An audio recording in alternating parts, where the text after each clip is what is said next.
Elon Musk তার $11 billion আয়ের উপর গত 3 বছরে প্রায় শূন্য ট্যাক্স দিয়েছে। এটা কি করে সম্ভব? লোন। আরে ভাই, কিন্তু লোনের টাকাটা তো কখনো না কখনো ফেরত দিতে হবে। ওরা দেয় না, শুধু সুদ দিতে থাকে। আর লোনের টাকা শেষ হয়ে গেলে তারপর কি?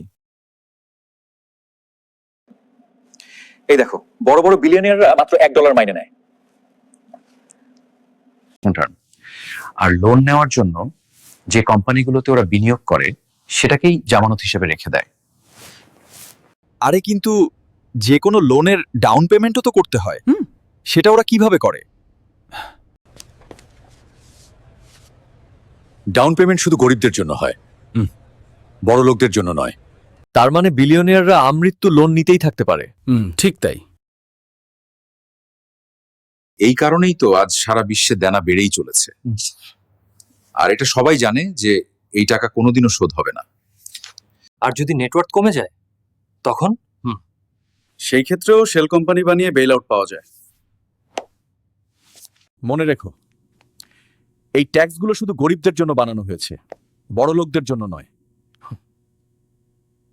Please like and subscribe to my YouTube channel, Viral Dubai.